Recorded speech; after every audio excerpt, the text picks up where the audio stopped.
आप सभी बहनों को मेरा नमस्कार। कस्तूरबा गांधी बालिका विद्यालय उत्तर प्रदेश में विभिन्न जनपदों में भर्तियां निकाली गई थी संविदा के आधार पर, और वहां पर अब काउंसलिंग के schedule, cut off, merit list जारी होना शुरू हो चुकी है। किस प्रकार से मेरिट लिस्ट बनाई जा रही है, यही फॉर्मूला जो है सभी जनपदों में लगाया जा रहा है। विभिन्न जनपदों की अपडेट आप सभी को डेली दी जा रही है, चाहे वो कस्तूरबा गांधी बालिका विद्यालयों की भर्ती हो, केंद्रीय विद्यालयों की भर्ती हो या अन्य भर्ती हो। ईसीसी एजुकेटर की भर्ती इस समय चल रही है पूरे प्रदेश में, और आंगनबाड़ी भर्ती भी प्रक्रिया जो है पूरे प्रदेश में चल रही है। तो आज की इस वीडियो में हम बात करने वाले हैं कस्तूरबा गांधी बालिका विद्यालयों के एक जनपद से निकाला गया काउंसलिंग शेड्यूल और कट ऑफ मेरिट किस प्रकार से बनाई जा रही है। पूरी अपडेट आप सभी को यहाँ पर दी जाएगी। तो ऐसे ही इंपोर्टेंट वीडियो देखने के लिए आप हमारे यूट्यूब चैनल शिक्षा विभाग को सब्सक्राइब कर दीजिएगा। वीडियो अगर पसंद आए तो वीडियो को लाइक जरूर करिएगा। तो यहाँ पर चलिए देखते हैं अपडेट।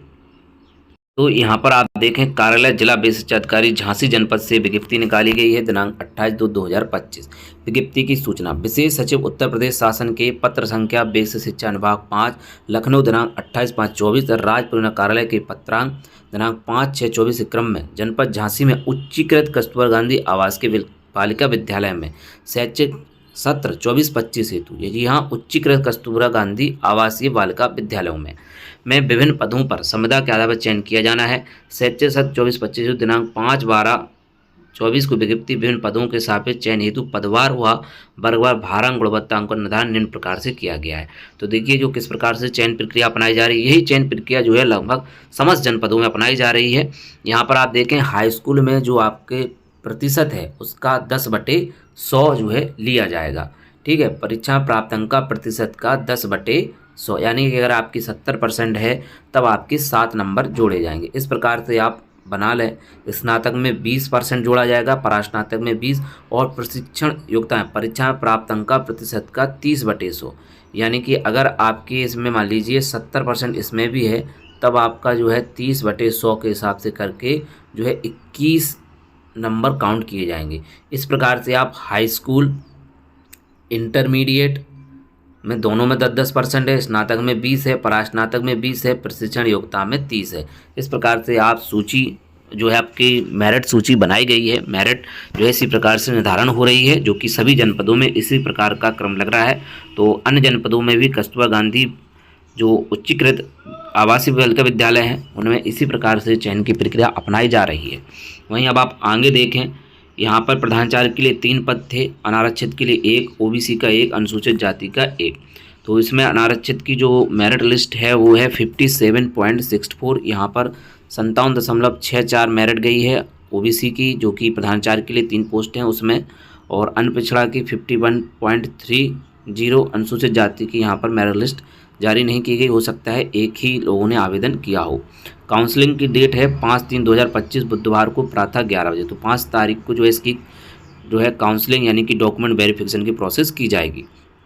वहीं अब पीजीटी में देख लें, गणित के लिए भी 3 पद थे और इसमें अनारक्षित का 1, सभी का मतलब 1-1 था। तो जनरल की 61.09 गई हुई है, ओबीसी की 51.80 और एससी की 54.81। तो गणित की इस प्रकार से मेरिट गई हुई है। जीव विज्ञान, भौतिक विज्ञान, रसायन विज्ञान में सभी में 1-1 पोस्ट थी, यानी कि सभी कैटेगरी यानी कि 3-3 पोस्ट थी। अब इसमें मेरिट आप देखें तो जीव विज्ञान में 67.17 और अन्य पिछड़ा वर्ग में 61.31 और एससी की जो है 62.44। वहीं भौतिक विज्ञान यानी कि फिजिक्स की बात करें तो यहाँ पर जो है 1-1 पोस्ट थी सभी कैटेगरी में, अनारक्षित, अनपिछड़ा और अनुसूचित जाति में। तो जनरल की 61.02, ओबीसी और एससी में जो है शायद कैटेगरी कैंडिडेट ही कम होंगे, इसलिए यहाँ पर मेरिट लिस्ट घोषित नहीं की गई। रसायन विज्ञान की भी आप देख लें तो जनरल की 61.94, ओबीसी की 58.89 और एससी की 62.14। इसकी काउंसलिंग जो है विकास भवन सभाकक्ष झांसी में होगी, विकास भवन में होगी, वो भी 5 तारीख को प्रातः 11 बजे से बुधवार के दिन। वहीं हिंदी में भी 3 पद थे सभी कैटेगरी के लिए, जनरल, ओबीसी, एससी, और जनरल की गई है 56.21, ओबीसी 54.19, एससी की 52.08। अब आप अंग्रेजी में देखें पीजीटी की तो ओबीसी की जो है 57.12, जनरल की है 58.09, एससी की 51.12। कंप्यूटर विज्ञान में भी 3 पद थे, जनरल का 1, ओबीसी 1, एससी का 1, जनरल का गया है 56.24, ओबीसी का गया 56.49 और एससी का क्लियर नहीं। कार्यालय अधीक्षक के लिए एक एक पोस्ट थी, अनारक्षित, अनपिछड़ा और अनुसूचित जाति। यहाँ पर अनारक्षित के लिए 12.63, अनपिछड़ा की 11.92 और एससी की 11.66। लैब असिस्टेंट में जो है अनारक्षित की 4, ओबीसी की 3 और एससी की 2 सीटें थी। कुल मिलाकर के यहाँ पर देखिए, यहाँ पर 6 लिखा हुआ है और यहाँ पर 9 दिया हुआ है, तो हो सकता है यहाँ पर मिस प्रिंटिंग भी हो सकती है। तो यहाँ पर जनरल का 10.13, ओबीसी का 10.39 और एससी का 9.60। तो यहाँ पर सभी के लिए डीबी की प्रक्रिया, जो डॉक्यूमेंट वेरिफिकेशन होना है, इसमें 5 तारीख को होगा, 11 बजे से होगा और विकास भवन में होगा। इसके अब और इंस्ट्रक्शन आप देखें। पर बताया गया उपरोक्त कट ऑफ मेरिट हायर सूची के अंतर्गत आने वाले रिक्त शैक्षिक कर्मकों के पदों पर आवेदन करने वाले अभ्यर्थियों को सूचित किया जाता है कि अपने समस्त अंक पत्रों, प्रमाण पत्रों, निवास प्रमाण पत्र, जाति प्रमाण पत्र, आधार कार्ड और अन्य समस्त प्रमाण पत्र की 200 प्रमाणित छाया प्रतियाँ।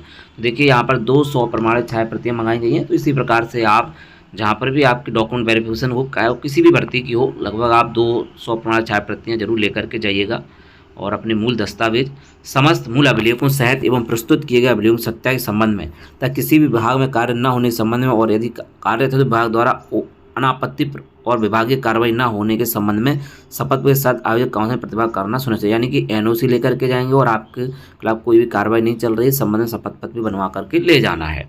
ठीक है, इस चीज़ को आप पहले से नोट कर लें। अगर आप कहीं पर कार्यरत हैं तो वहाँ का एनओसी प्रमाण पत्र आपको ले जाना होगा और आप में कोई विभागीय कार्रवाई नहीं हुई है, इसका शपथ पत्र आपको बनवा करके ले जाना होगा।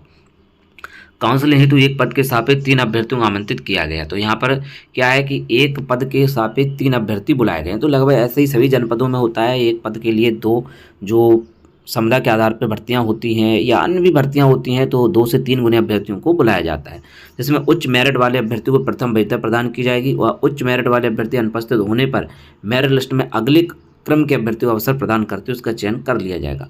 अतः समस्त अभ्यर्थी नई तिथि में नियत समय पर अपनी उपस्थिति सुनिश्चित करें। आवेदन पत्र में अंकित विवरण से भिन्न किसी प्रकार के अभिलेख को विवरण मान्य नहीं होंगे। अभ्यर्थी के द्वारा विज्ञप्ति अतिरिक्त अन्य किसी माध्यम से सूचित नहीं किया जाएगा। काउंसिलिंग में उपस्थिति हेतु किसी प्रकार मार्ग व्यय भत्ता दे नहीं होगा। शासकीय बढ़ने के क्रम में सर्वप्रथम प्रधान पद पर काउंसिलिंग की जाएगी। जिस विषय और जिस वर्ग की प्रधान चयनित हो, उस विषय और उस वर्ग की जगह चयन नहीं किया जाएगा, ये स्पष्ट है। प्रधान पद हेतु एससी, भौतिक विज्ञान हेतु अनपिछड़ा वर्ग और अनुसूचित जाति वर्ग एवं कंप्यूटर विज्ञान हेतु अनुसूचित वर्ग में पात्र आवेदन प्राप्त न होने के कारण उक्त पद पर काउंसिलिंग नहीं की जा रही है। क्या बताया, प्रधान चयन पद हेतु एससी कैटेगरी की नहीं हो रही है, वहीं भौतिक विज्ञान अनपिछड़ा यानी ओबीसी की नहीं हो रही है, और अनुसूचित वर्ग में एससी वर्ग में पिछड़ा और अनुसूचित वर्ग में भौतिक विज्ञान की जो है नहीं हो रही है। वहीं कंप्यूटर विज्ञान हेतु एससी वर्ग में पात्र आवेदन प्राप्त न होने के कारण उक्त पद पर काउंसिलिंग नहीं की जा रही है। विपुल शिवसागर जिला विशिष्ट अधिकारी झांसी जनपद से ये विज्ञप्ति जारी की गई है और यहाँ पर डॉक्यूमेंट वेरिफिकेशन हो रहा है उच्चीकृत कस्तूरबा गांधी आवासीय बालिका विद्यालयों हेतु, जिसके लिए डेट निर्धारित कर दी गई है। 5 मार्च को यहाँ पर काउंसलिंग या डीबी की प्रक्रिया होगी और इसमें एक पोस्ट के लिए 3 अभ्यर्थी बुलाए गए हैं। विकास भवन सभाकक्ष झांसी में आप अपने ओरिजिनल डॉक्यूमेंट लेकर के और 200 प्रमाण छाया प्रतियाँ ले जाएँ, 2 से 4 फोटो ले जाएं, अपना Aadhaar card, PAN card, voter card भी जरूर लेकर के जाइएगा। इस प्रकार से और एक ही बार मौका दिया जाएगा। यहाँ पर सब चीज़ें स्पष्ट कर दी गई हैं। फिर भी अगर आपको कोई भी समस्या इस भर्ती को लेकर के आपको कोई चीज़ समझ में नहीं आ रही है या कोई भी जो है प्रॉब्लम है, तो आप कमेंट करें। व्हाट्सएप ग्रुप भी बना हुआ है, वहाँ पर भी आप पूछ सकते हैं और साथ ही साथ टेलीग्राम चैनल भी है, उसको भी ज्वाइन कर लें। वहाँ पर भी आपको विज्ञप्ति और अन्य अपडेट शेयर कर दी जाएंगी। तो शिक्षा विभाग से संबंधित और अन्य विभागों से संबंधित महत्वपूर्ण अपडेट, भर्तियों से रिलेटेड और कोई भी अदर इम्पोर्टेंट जो भर्तियों से संबंधित रहेगी जानकारी, वो आप सभी को शेयर कर दी जाएगी। फिलहाल अभी प्रदेश में ईसीसी एजुकेटर की भर्ती चल रही है और आंगनबाड़ी की भर्ती भी अभी भी चल रही है और कई जिलों में जो है केंद्रीय विद्यालयों में भर्ती निकाली जा रही है और कस्तूरबा गांधी बालिका आवासीय विद्यालय और जो कस्तूरबा गांधी एक तो उच्चीकृत वाले हैं और सादा वाले भी हैं जिनको अभी उच्चीकृत नहीं किया गया है, सभी में भर्तियां निकल रही हैं विभिन्न जनपदों से और उनकी लगातार अपडेट आप सभी को दी जा रही है। तो ऐसे ही अपडेट आप सभी को डेली मिलती रहेगी। इसके लिए आप हमारे यूट्यूब चैनल शिक्षा विभाग को सब्सक्राइब जरूर कर लें। वीडियो अगर पसंद आता है तो वीडियो को लाइक करें और अन्य बहनों की हेल्प के लिए उसको शेयर भी करें। तो हम मिलते हैं किसी नेक्स्ट वीडियो में। जय हिंद।